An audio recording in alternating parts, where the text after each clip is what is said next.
మా ప్రియమైనటువంటి బిడ్డల కోసం ఈరోజు ప్రాణ రక్షణ చూర్ణము రాసుకోండి. ప్రాణ రక్షణ చూర్ణము. ప్రాణాలను రక్షించే చూర్ణం ఉంటుందా? ఎందుకు ఉండదు? మంచి శక్తిని ఇచ్చి ఎప్పటికప్పుడు శరీరము మనసు దిగజారిపోకుండా ఆ రెండింటిని బలవత్తరమైన శక్తిగా మార్చగలిగేటువంటి పదార్థాలు ఈ భూమిలో మన తల్లి ఎన్నింటినో సృష్టించింది. దీనిని జీవితకాలము మొత్తం రోజు తినచ్చు. తీయగా ఉంటుంది, మధురాతి మధురముగా ఉంటుంది. రోజుకు శుక్లపక్షమి నాటి చంద్రుడు దిన ప్రవర్ధమానము ఎలా చెందుతాడో బిడ్డలు గాని, వృద్ధులు గాని, మహిళలు గాని, పురుషులు గాని ఎవరు వాడితే వాళ్ళ జీవితం పండినట్లే. వాళ్ళకు ఆనందము. ఎటు నుంచి రక్తం పోతూ ఉన్నా ఆగిపోతుంది. ముక్కు నుంచి కారుతుంది, నోటి నుంచి కారుతుంది, కళ్ళ నుంచి, చెవుల నుంచి, ఆసనము నుంచి, మర్మాంగము నుంచి, ఎక్కడి నుంచి రక్త పిత్తము వల్ల నెత్తురు కారిపోయేటువంటి దాన్ని వెంటనే టబీమని ఆపేస్తుంది. ఆపేస్తూ బలమునిస్తూ వేడిని తగ్గిస్తూ మంచి చలవని ఇస్తూ మన జీవితాన్ని 100 సంవత్సరాలకు కాపాడగల ఈ అద్భుతమైన చిన్న యోగము ప్రాణ రక్షణ చూర్ణాన్ని మనం చెప్పుకుందాం. కాగితం కలంతో సిద్ధంగా ఉండండి. ప్రాణ రక్షణ చూర్ణములో ప్రధానముగా చూడండి, ఇగో మర్రి పండ్లు, ఆరబెట్టినటువంటి ముక్కలు. మర్రి పండ్లు తెప్పించి శుభ్రంగా కడిగి 4 ముక్కలు చేసి ఎండబెట్టి నిల్వ చేసినటువంటిది ఈ ముక్కలు. ఈ ముక్కలను మనం నిల్వ చేసుకొని నెలకు ఒకసారి కావాల్సిందన్నీ దంచి పొడి చేసుకుంటూ ఉండాలి. మొత్తం ఒకేసారి దంచి పొడి చేస్తే పురుగులు బట్టి పాడైపోతుంది. ఇలాగా సిద్ధం చేసుకున్న తరువాత దీని పొడి ఎలా ఉంటుంది చూడండి మీరు. ఇదిగో అమృత చూర్ణము. మహాతల్లి, జగజ్జనని, జగత్ కళ్యాణి, ఇదే మర్రి పండ్ల చూర్ణము. ఎంత మెత్తగా, ఎంత జీవశక్తి నిండి ఉందో చూడండి. మహాతల్లి రాసుకోండి. మర్రి పండ్ల చూర్ణము 100 గ్రాములు. తర్వాత అతి మధురము. మధురం మధురం మధురాతి మధురం. ఈ అతి మధురము ఇది కూడా 100 గ్రాములు.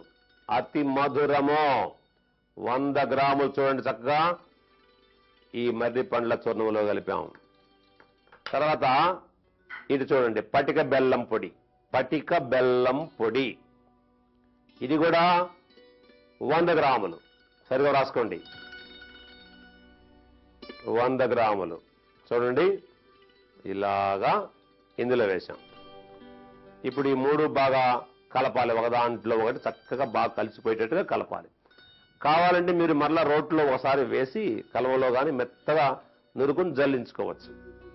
అయితే ఇక మీరు తెలుసుకోవాల్సింది ఏంటంటే, మలబద్ధకం సమస్య ఉన్నవాళ్ళు, మలము బంధించేటువంటి సమస్య ఉన్నవాళ్ళు ఈ చూర్ణములో ఒక 100 గ్రాములు జీలకర్ర పొడి వేసుకోవచ్చు.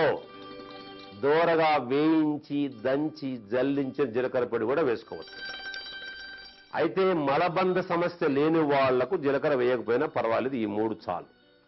ఇలాగా కలిపి 3 చూర్ణాలను జల్లెడబట్టి వస్త్రగాళితం బట్టి ఒక సీసాలో పెట్టి ఉంచుకోండి. సకల మేఘ రోగములకు సంజీవని. ఉడుకు మంటలు, ఉడుకులు, చురుకులు, పోట్లు, అరికాళ్ళ మంటలు, అరిచేతుల మంటలు, కళ్ళల్లో మంటలు, నోరు పగిలిపోయింది, పాదాలు పగిలిపోయినాయి, వేడి లోపల బుగులుగా వేడి పుట్టుకొని వస్తా ఉంది, జుట్టు ఎర్రగాయిపోయింది. ఇలాంటి అన్ని రకాల వేడిని ఇది అణగదొక్కుతుంది. మంచి చలువను కలిగించి శక్తిని కలిగించడంలో అందవేసిన చెయ్యి. చూడండి, ఇలా తయారైన దీన్ని ఎంత బాగుంటుందో చూడండి. నేను తింటున్నాను, మీకు పెట్టకుండా తింటున్నాను అనుకోవద్దు. నేను తింటే మీరు తిన్నట్టే. రేపు మీరు తింటారు కాబట్టి అప్పుడు నేను కూడా తిన్నట్టే. చాలా బాగుంటుంది.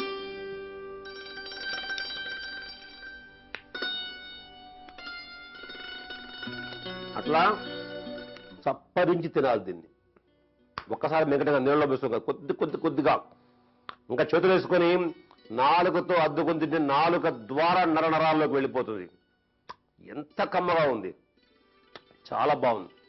అసలు బిడ్డలకిస్తే ఎర్రగా, మంచి పొడవుగా, దృఢంగా, బలిష్టంగా, మంచి సుగుణాల రాసులుగా బిడ్డలు పెరుగుతారు. వృద్ధులు కూడా తిరిగి మళ్ళా శరీరం 1 సంవత్సరం తినేటప్పటికి పుష్టికరంగా తయారవుతుంది. ఇక ఈ చూర్ణాన్ని ఎన్ని పూటలు ఎలా వాడాలి, అనుపానంగా ఏం తీసుకోవాలి, ఇంకా ఇతర ఉపయోగాలు ఏంటో చాలా వివరంగా చెప్పుకున్నాం. చూస్తూ ఉండండి. చూశారు కదా మర్రి పళ్ళు బ్రహ్మాండమైంది. ఇప్పుడిప్పుడే చాలా మంది కనిపిస్తూ ఉంది. మర్రి పళ్ళని చెప్తుందా?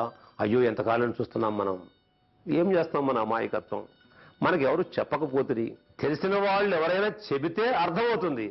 మార్గదర్శకత్వము లేదు, దిశానిర్దేశము లేదు. మన తల్లి మనకు గురువు భూమి, ఈ తల్లి మనకు గురువు. ఆ తల్లి అందించింది మర్రి వృక్షాన్ని, మహాతల్లి. మరణము లేనటువంటి మర్రి, దాని పండ్లు అతి మధురము, పటిక బెల్లం, కొంచెం జీలకర్ర పొడి, అద్భుతం. అట్లా నోట్లో వేసుకుంటే ఎంత ఆనందం కలుగుతుంది. సన్నగా ఉన్న బిడ్డలు లావు అవుతారు, నల్లగా ఉన్న పిల్లలు ఎర్రగా అవుతారు, పొట్టి వాళ్ళు పొడుగు పెరుగుతారు. ఆడపిల్లలు తీసుకుంటే గర్భదోషాలు పోతాయి, సంతానము కలుగుతుంది. ఇలా పురుషులకు మగతనము పెరుగుతుంది, వృద్ధులకు యవ్వనం వస్తుంది. ఇంత అద్భుతమైనటువంటి యోగము. ఇంకా ఆలస్యం చేయకుండా వెంటనే ఇప్పుడు బాగా మర్రి పండ్లు పండి ఉన్నాయి, ఎర్రగా ఊరిస్తూ ఉన్నాయి, పిలుస్తూ ఉన్నాయి. బిడ్డలారా మమ్మల్ని వాడుకోండి, మమ్మల్ని భుజించండి, మీ జీవితాలను తీర్చిదిద్దుకొని పిలుస్తూ ఉన్నాయి. ప్రకృతి మాత పిలుస్తూ ఉన్నా పట్టించుకోకపోతే మనల్ని ఎవరు క్షమించలేరు. తల్లి ఇచ్చిన ఈ అవకాశాన్ని మనం ఉపయోగించుకుందామని మీకు మరి చెబుతూ మీకు చెప్పండి బిడ్డలు, ఇంత అద్భుతమైనటువంటి విషయాన్ని మనం తెలియజేసినటువంటి మన తల్లి భూమి భారతికి మనం ఎన్ని వందల వేల కోట్ల సార్లు మనం ఇక్కడ జన్మించినా కూడా రుణం తీర్చుకోలేమని మీకు తెలియజేస్తూ చెప్పండి. జై ఆయుర్వేదం, జై జై ఆయుర్వేదం.